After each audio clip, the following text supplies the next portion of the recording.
I just listened to or watched a mid-year update from a national real estate expert that I follow, and he was flashing all of these headlines from major national publications, Fortune, Forbes, MSNBC, like big publications and media outlets. And it was, oh my gosh, you would think that the world is coming to an end when it comes to real estate. Just a lot of doom and gloom.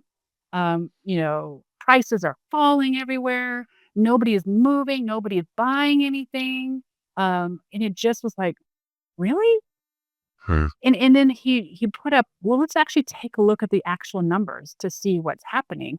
And when you compare the headline to what's actually happening, they're like, I'm not seeing how this is the same.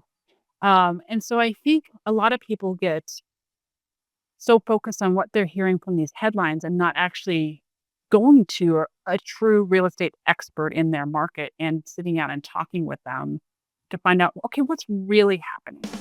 Craft Your Life is a radio show for the tenacious, the bold, and those who refuse to settle for mediocrity. We bring together visionaries, game changers, and relentless go-getters who are crafting their lives, businesses, and relations in pursuit of excellence. If you are ready to shatter limits, embrace the amazing, and live life on your own terms, this show is for you. Each episode delivers actionable insights, inspiring stories, and unfiltered conversations that will ignite your drive to win a life worth dying for. Tune in and get ready to live viciously. Ladies and gentlemen, welcome back to the Craft Your Life radio show. We're joined by someone who has become a trusted name in the Grand Junction real estate, Kate Porras. Kate has built her career on serving homeowners and families with professionalism, heart, and a deep knowledge of this valley's housing market. She's not just selling homes, she's helping people step into the next chapter of their lives. We're going to unpack her story, explore what makes her craft so unique, and pull out insights that will help homeowners, whether you're buying, selling, or simply making your home a better place to live. Stay tuned. Kate, welcome. I am so glad to be here. Thank you for having me. Yeah. I'm really excited for this conversation. I know we've sat down a little bit before, and I just love the energy and the really the authenticity that you bring with you. So let's just drop in. I mean, I'm curious, with your story, what drew you into real estate, and how did you know that this was a path for you? Yeah. So my path was not the typical one. I had a career that I loved. Prior to selling real estate, I actually was at the Grand Junction Police Department. I was handling their communications, so their media. And the lady at the Amazing. grocery store who would say, "Oh, you're that lady on TV that tells us what all the bad people are doing." I'm like, "Yeah, kind of." It was kind of my job. And I thought, I like to travel. I like to have some vacation money. I'm like, oh, I'll do some real estate on the side, right? You can just do real estate on the side, no big deal. And I got into it. I'm like, whoa, you, this is not a part-time job. Like, if you really Huh. want to do it and do it well, you've got to be all in, 100% invested. And so, made a tough decision, decided to go full bore real estate, and have loved it. Have not looked back, have no regrets, and it's provided some amazing opportunities for myself, for my family, and it really fills that need that I have. I'm a pretty relational person. I like Uh-huh. meeting people. I like knowing their stories, and boy, do you meet some fun people in this business. It's amazing. That's a shift. It is, It's a but big jump. it's been a blessing, no doubt. Yeah. So I have the idea of what a realtor does, but it's only an idea, like it's ignorant. What's the craft behind being a great realtor that most people like myself would never see? And, I think a lot of people think realtors, oh, you go around and you open some doors and you look at beautiful houses and you magically get rich. Yeah, I think that's kind of the common thought of what a realtor does. And goodness, I don't think people understand how much time and effort goes into helping people deal with what is probably one of, if not the largest investment they're ever going to make in their lives, their home. Hmm. And Yeah. so, yes, you get to look at some homes. Some are great and beautiful. Some are kind of cringeworthy. Like, oh gosh, I'm not sure if I want to be in here. It just depends on what the situation is. But you're doing everything from, I mean, the other day I was running out buying some carbon monoxide detectors to throw into a house real quick because the appraiser was coming and it was going to be required to have that in there. I have swept out bugs from living rooms before showing. You write contracts. Goodness, negotiations are huge. You really have to know how to negotiate. But I think the core skill that really makes a good realtor is not only being willing to do some of that messy work, but you got to be able to listen and really Mm, understand what it is that your client, whether they're buying or selling, what they need, really understanding where they're coming from so that you can address any questions or concerns for them. And then being willing to put yourself out there and really just work hard for them. And I think once you listen and you have those full stories, then you can craft good strategies and really work with them to figure out what is going to be best for that person. Everybody is completely different. You might think you got somebody all figured out and they're going to throw a curveball at you and you're like, oh, I get it. I see now. Sometimes it's an internal feeling that they have, a fear that they might have that you have to kind of unpack to figure out why are they being hmm. resistant or hesitant or why are they not open to this kind of idea. And so really getting to know people and understanding what their stories are and where they're coming from, it's huge in being successful in this business. I get that. I mean, there's trust, there's part psychologist, coach. Yes. I joke. It's a mix. I laughed at really I should have gotten a degree in psychology because there is so much of that comes into play. And when you're dealing, like I said, with a huge investment that someone's going to make, that's an emotional thing for people. Like they feel that. And so knowing how to work with someone to get them through that is really big, really important. I wish I did have my psychology degree. Maybe I'll work on that next. Yeah, that's so good because there is a lot of depth, especially for true pros. Because I think you're right. Like, correct me if I'm wrong, but there's not a massive um, jump into attaining a realtor's license. I know that there's some, right? Like Sure. you have to study You an gotta go through exam. take courses, then you have to pass the national exam and the state exam. Absolutely. Yeah. But I can only imagine, and after interacting with a few realtors, I mean, there's a big divide between, let's just say, a hobbyist and a professional. I would agree 100%. And really things change. Like the real estate market, it's constantly changing. And Yeah. so you have to be able to keep up with that and know what's actually happening in the market, in your local market especially. And it's constantly in flux. Is it leaning more towards buyers now or sellers now? Or, are we seeing uh, huge price reductions or price increases? You have to know what's going on.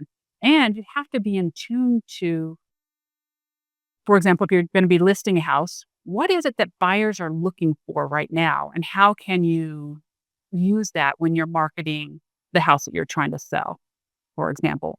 Yeah. So there's a lot that goes into it besides just opening doors and looking at pretty houses. Yeah. Beautiful. I get it. Let's talk about a little bit of the change. It seems like there's lots of change. There's certainly lots of noise and news about change, and not all of it's positive. Um, what do you see happening in and around Grand Junction right now? So the one constant is change. I think that's, Yes. the real reality for so many situations in life and certainly for real estate. Um, I, the thing that I come across a lot is people watching the news and they see these headlines and these headlines that are designed to invoke an emotion in you. Oftentimes it's fear. Hmm. And so I just listened to or watched a mid-year update from a national real estate expert that I follow, and he was flashing all of these headlines from major national publications, Fortune, Forbes, MSNBC, like big publications and media outlets. And it was, oh my gosh, you would think that the world is coming to an end when it comes to real estate. Just a lot of doom and gloom. Prices are falling everywhere. Nobody is moving. Nobody is buying anything. And it just was like, really? Hmm. And then he put up, well, let's actually take a look at the actual numbers to see what's happening. And when you compare the headline to what's actually happening, they're like, I'm not seeing how this is the same. And so I think a lot of people get so focused on what they're hearing from these headlines and not actually going to a true real estate expert in their market and sitting down and talking with them to find out, okay, what's really happening? Are we seeing some, you'll see someone do a price drop on a house. Well, that must mean all the house prices are dropping like flies. No, it probably means that house wasn't quite priced correctly to begin with, and the seller's having to make some adjustments. Which honestly, that's normal. That's really normal, and that's been going on for decades and decades. That's how the process works.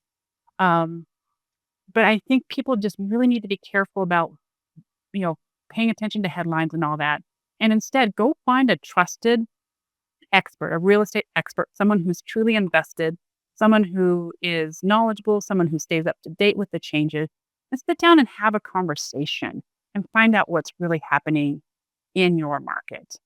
You might be surprised. Yeah, I would imagine, and I would also guess that a national headline would not necessarily be relative to our local market. I mean, it's like microclimates, right? Like Yep. there's going to be differences. Some cities are going to be hot while Mhm. others are cold, and the news is just going to generalize, maybe, if not just get a Sure. headline to sell a paper, right? Sure, absolutely. And there are different things happening in different parts of the country.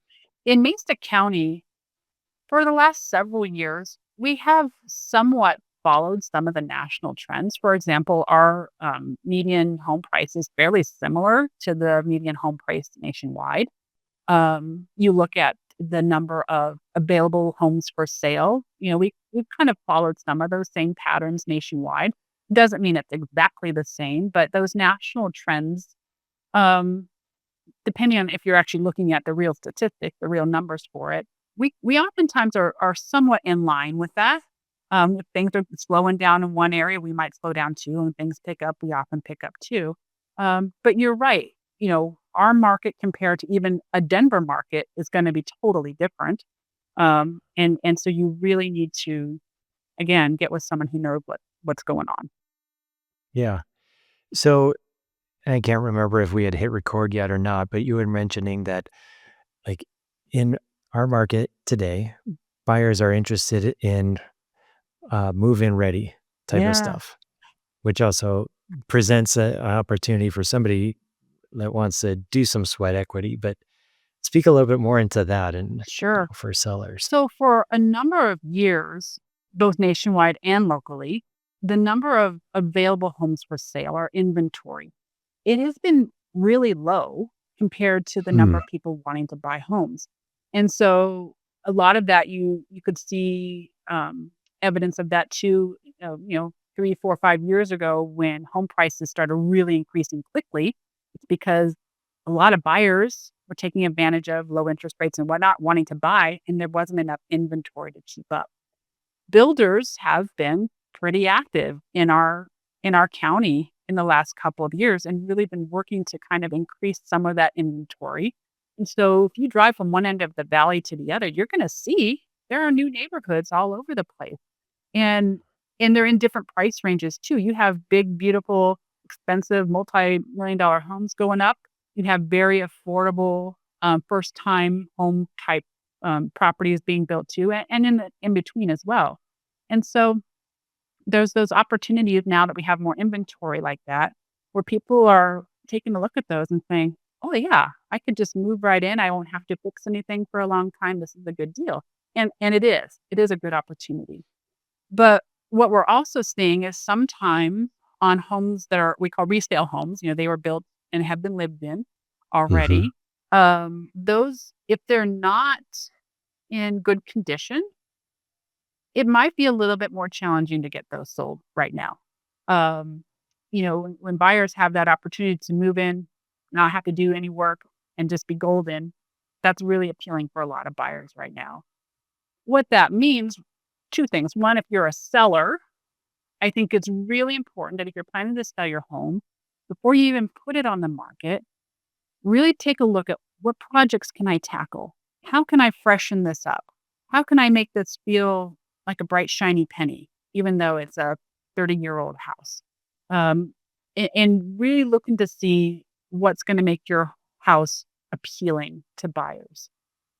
Conversely, if you're a buyer, I think some of the new construction out there's some great deals and some beautiful homes. I think it's definitely something to look at.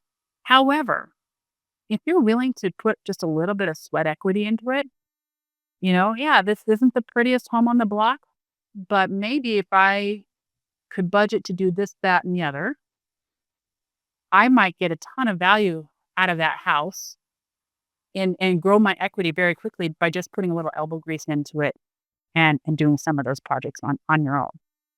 Yeah, I love that.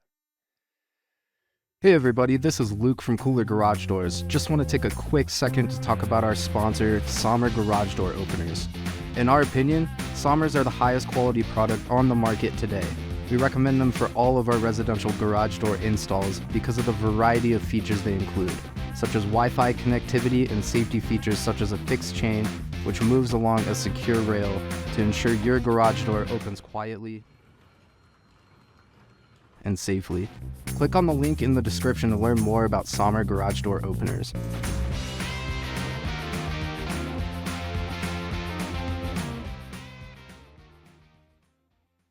What would you see potentially happening on the Western Slope the next 3 to 5 years? I love that question. And I tell everybody the same thing, my crystal ball is in the shop right now and I just can't find the part to fix it. Um, Yeah, that's fair. I tell everybody there are so many experts out there who really know real estate, who know mortgages and interest rates, and they are really smart people and they can give you a really good educated guess. But the reality is no one actually knows what's going to happen. Um, so I'd be careful if someone's ever going to tell you, oh, this, that, and the other is going to happen by this, that date. If you look at even since 2023, 24, interest rates had gone up again and they're like, oh, there's going to be 5 rate drops this year. And interest rates are going to be back down below this number. And then it didn't happen. And then it didn't happen. And then it didn't happen. And we're kind of been stagnant for a while now. And so you still hear talk about, oh yeah, they're going to come down. And they probably will at some point. But we don't really know exactly when. There's a lot of talk right now. You'll see it in the news and in headlines of this anticipation that there's going to be some sort of interest rate drop come September, which is right around the corner, right? And so I do have some home buyers that are like, I'm just going to sit tight. I'm going to wait until September comes because interest rates are going to be better. Problem is that the lenders, they know this forecast is coming and they actually start building that into their loans now. So when September comes, people might be expecting this big magical surprise and they might be disappointed when it doesn't actually come to fruition because those rate reductions have already been built into the loans by the mortgage companies now. In fact, there was a headline of, I think it was just last week, very recently, within the last week or so, that said mortgage interest rates are the lowest that they've been in like 10 months. And that's partially because some of those lenders are already building that anticipated reduction into their loans now. So That's a good one. That's fascinating. Is that because of the time it takes to close a loan that they're just assuming, or how do they work that on the math? I'm going to leave that up to a lender to answer that Okay. one. It's I'll just pull a lender on next. yeah, you have a whole lot to talk about. I'll tell you that right now. We're fortunate that every week we have a meeting here at the office, and we have a couple lenders that come in and give us updates on this is what we're seeing, this is what's happening, and that's what they're telling people right now is they know buyers are waiting, thinking that there's going to be some magical thing happen in a few weeks, and that they're going to be disappointed because they should really be taking advantage of that now. Fascinating. What advice do you have for buyers who feel, priced out or overwhelmed? Maybe it's first time, maybe it's, I don't know, second home, but what would you say to those folks that, because you've been in so much noise in real estate, like I would imagine some people are just like, I don't know, scared. Yeah, no, I think you're right, especially first-time home buyers, because, I mean, let's face it, the prices are higher than they used to be. Yeah. Um, But the thing is, you buy real estate when you can afford it. And if you can afford it, now is a great time to jump into the market. As long as you're looking at it as a long-term investment. This is not where you're gonna wait 2 years and all of a sudden you're gonna have, $200,000 in equity that you can cash out and go do whatever with. That's not what Right. real estate is. Real estate's a long-term investment. And so if you're in it for the long game, buy real estate when you can afford it. And if it's right now, this is a great time to be doing that. I also think, like we talked about before, if especially if you're a first-time home buyer, your very first house is not necessarily gonna be your dream home. This is where you get started. This is where you get your feet wet, you start building some of that equity, and then when you have some of that built up and you've got the money to make the next step, then you make that next jump and you start again and you start building that equity and whatnot. And then you eventually get into your dream home. I find, and that kind of goes back to what we were talking about with the brand new construction. Sometimes I feel like first time home buyers um, are expecting this to be their perfect forever home from the get go. And it often doesn't quite work that way. You got to work up to it a little bit. Uh, and if you, like I said, if you're willing to put a little sweat equity into it, those returns are going to come faster to you for sure. Um, Yeah. so don't. The other thing that we're seeing that I was thinking about just the other day is like, gosh, we're really seeing a lot of buyers asking for concessions. And if you don't know what that means, is if you're a buyer, you say, okay, I'm going to offer you this much to buy the home, but I also know that I have these closing costs that I'm going to have to pay in addition to that purchase price. So, hey, Mr. Seller, Mrs. Seller, would you mind covering some of that cost for me too? It's less money that comes out of the buyer's pocket from the get go. And for example, I am working on a deal right now, and I have the listing, and the buyers are asking for 25,000 in seller concessions, which is a big number. But what they're trying to do is to buy down their interest rate so that their monthly payment is a little bit less per month. Um, if you're a seller, you got to understand that just because a buyer is asking for these concessions, it doesn't necessarily mean they're not qualified to buy the house. It just means that they're looking to structure this in a way that will benefit them over the long run when they're not having to make such a big monthly payment. And this is where it comes, or is really critical that you're working with a good real estate agent that can help walk you through this. Because sometimes I've had sellers say, I absolutely am not going to pay any buyer's closing costs. That's their deal. That's their money. That's their problem. They need to pay that. Well, they could be shooting themselves in the foot, because if you structure it right, that seller might still get the same amount of proceeds from the sale of the home. It just might look differently, structured differently in the actual contract, where it can still benefit the seller and benefit the buyer. And everybody gets to the same end that they all want, and both sides can walk away happy. You just got to know how to structure that and how to make it work for Yeah. both sides. I love that.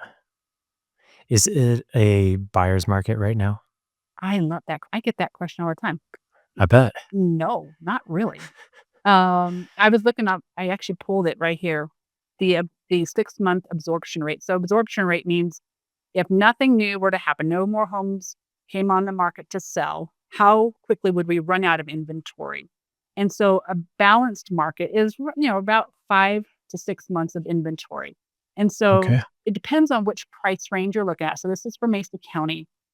If you're looking at 400,000 or less, that is much more of a seller's market. We only have about 2 or 3 months supply of inventory, those homes in that price range. So that tends to be a little bit more of a seller's market because they know that they're in demand. But if you look at that price range from 400 all the way up to 700,000 or more, we're really balanced. It's not really a buyer's market. It's not really a seller's market. It's pretty balanced. If you go a million and over, then it's a little bit more into a buyer's market again. But none of it is extreme. It's not, even those lower priced homes, it's not an extreme seller's market. There might be some wiggle room still for buyers to try to negotiate some things. And if you're looking at those mid-ranged homes, you're pretty even there as far as buyers or sellers market. Amazing. And that's Mesa County That's Mesa data. County specifically. Yep. And yep. Yeah. So they look at the last 6 months and figure that number out. Yeah. For a family thinking about selling in the next year, what would your advice be for prepping? Well, I think physically prepping is really important. Physically prepping the home. Like we said, that making that house feel as shiny and new as possible is important. And we've seen some really um, big ticket items that have been coming into play as far as negotiations, roofs, especially.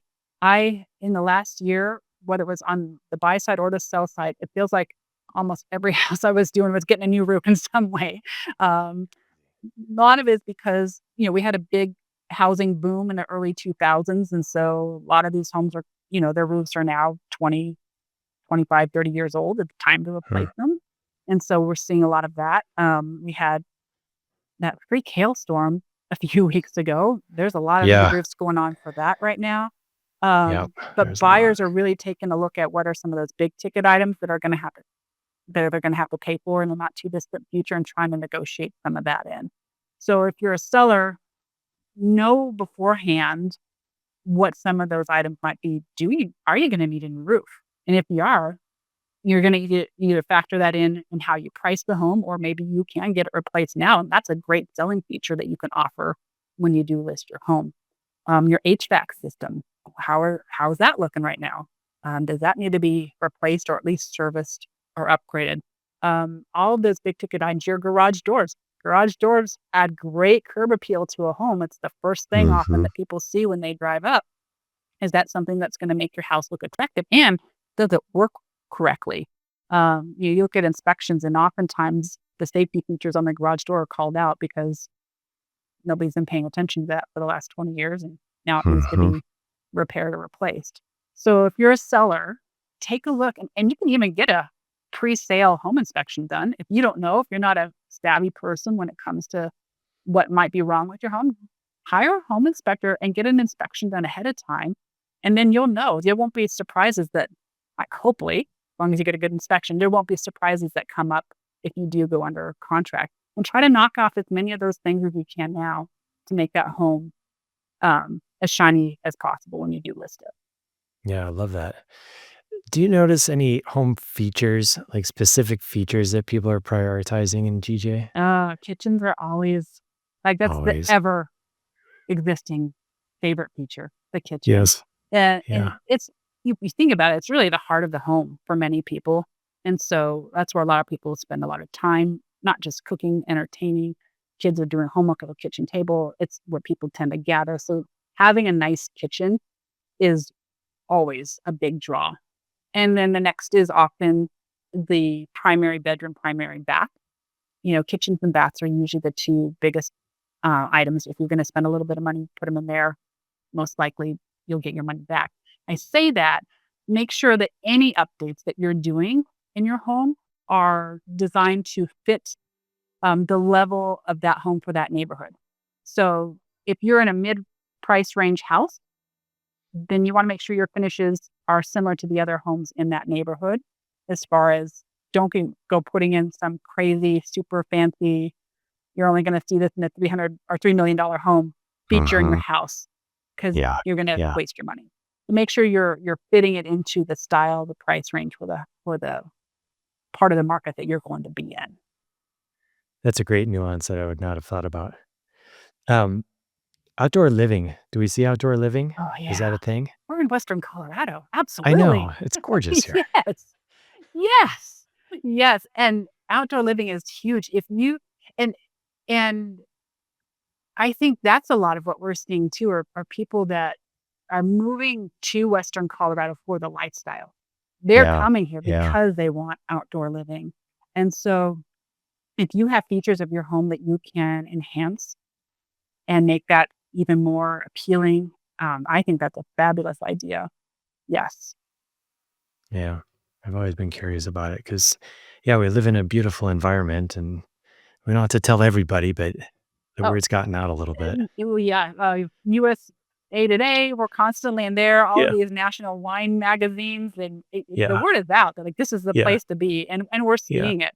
Really, we are seeing a lot of people moving here from either Front Range, kind of escape the Mhm. city, Mhm. getting out of some of the busyness, the traffic, some of the crime, just the expense. A lot of people coming here for that. I've had a number of clients in the last few years that are just from out of state, and they have heard about Grand Junction. We get 4 seasons here. None of them are really extreme, but you get to taste all 4 seasons. You have enough amenities here to take care of all your needs, but you don't have to deal with all the big city traffic and congestion and all of that.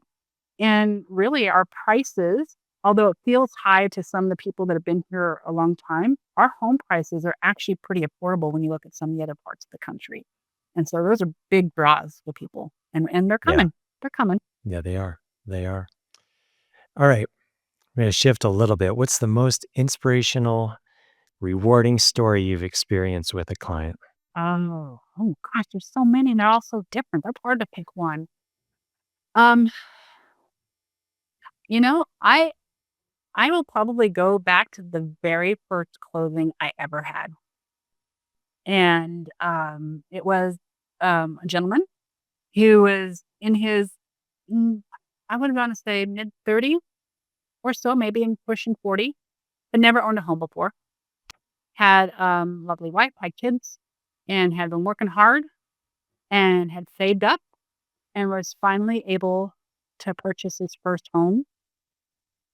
And I remember sitting at the closing table it kind of sounds cliche, but literally like handing him the key to his new house. And his shin starts shaking and eyes got a little wet. And I'm like, holy cow, like this is huge. Like this is huge. This is why I got into real estate. I want this to happen every day. And it often does. It not all the time.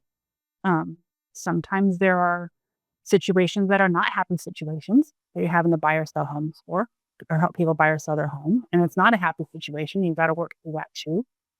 But when you can see that in someone and experience that, man, that gets you. Like I'm getting choked up right now just thinking about it. Just being able to be part of someone's life like that, it's amazing. It's amazing. Yeah. Yeah. That is amazing. I mean, that's everything. That's the presence. It's just the recognition that it's not homes that are being sold. Yeah. And that guy, just so you know, going back to what we talked about previously, it was not the perfect house. It needed a little bit of love. They put some good sweat equity into it. They redid their kitchen and it was beautiful. And they sold it and then they moved up. And that's how it works, Yeah. and it's how it Yeah. works. That's how it works. It's beautiful. What's the legacy you want to leave behind in this community through your work? Mm. I, gosh, I guess I don't think about it as my legacy. I just enjoy being part of everybody else's lives. I I am honored that people allow me to help them through this process, to be part of it. And I'm even more honored when they totally open up and I feel like, and in many cases, I now have some great friends from people that turned out or started as complete strangers.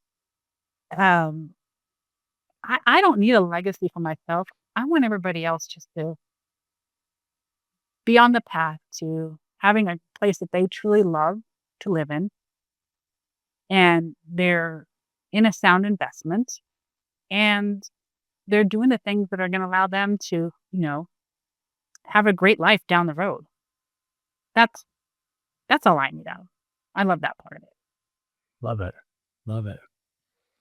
Okay, Kate. I've been playing around with this idea. This will be the second conversation that I pull this Oh out, but no. we're gonna end with a little bit of a speed round, Okay, calling this the Cooler Five. got it. You're welcome to extrapolate and go as long winded as you want on these questions, but I'm gonna go tight. Okay. Number one, what does crafting your life mean to you right now? I think it means truly figuring out what is important in your life, your own life, what is important to you, and then going after it full force. go for it. I love that. Yeah. Yeah.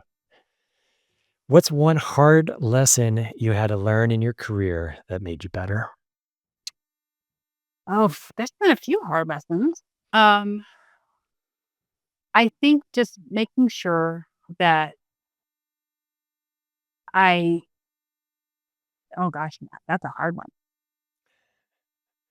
Knowing that sometimes I'm gonna make a mistake.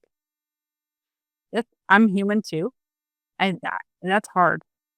And realize that sometimes you're gonna make mistakes, but then also knowing, okay, I made a mistake. What am I gonna do next to fix it and to Mm, remedy it?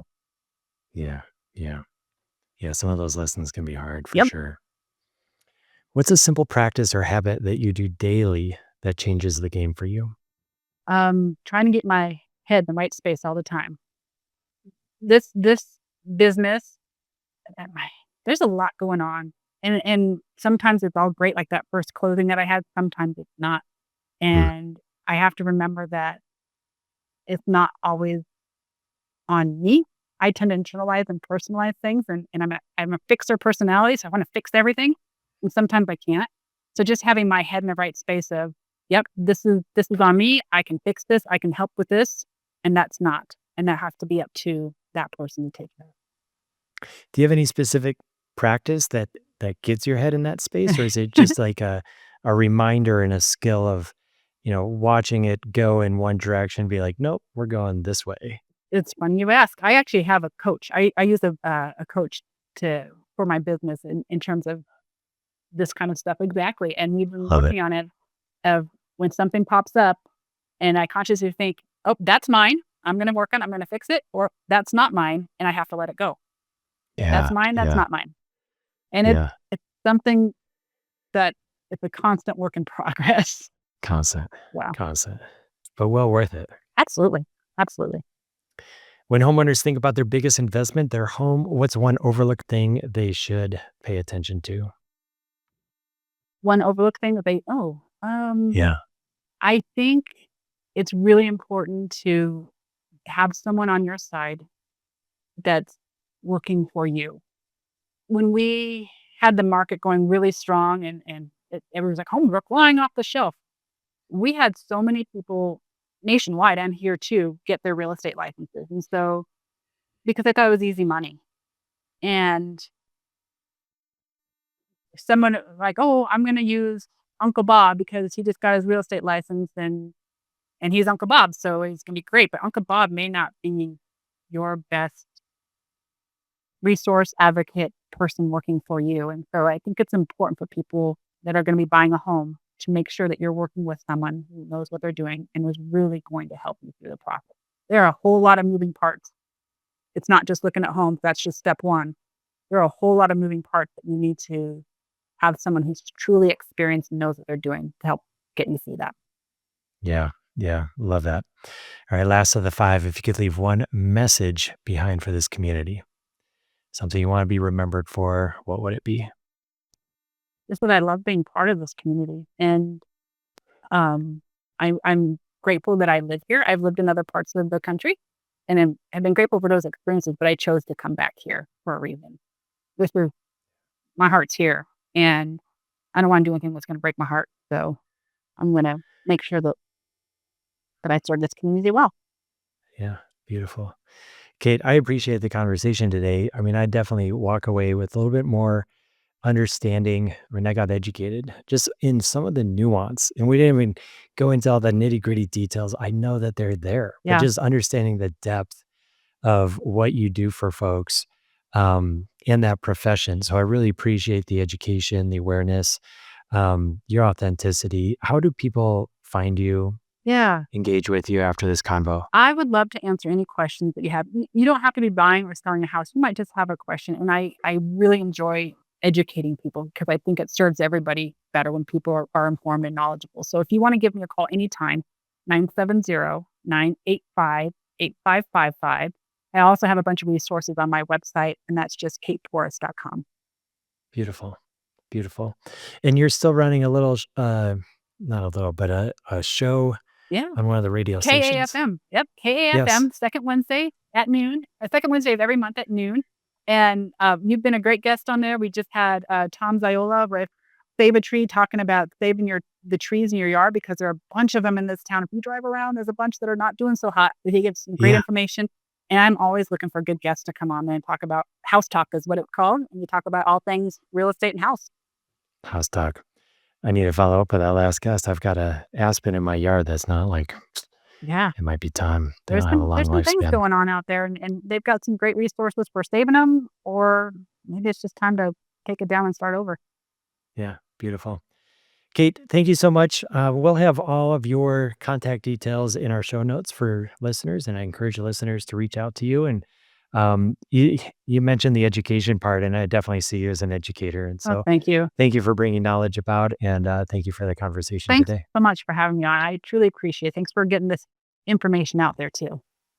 Absolutely. We'll talk to you soon, Kate. Thanks, Matt. That I am incredibly humbled and honored. I can't believe I'm saying this. We have over 2,400 subscribers on our YouTube channel, and we're just growing. It is amazing. And your likes, your subscribes, and your shares have helped us get here. So let's grow this thing together and just know that you are appreciated.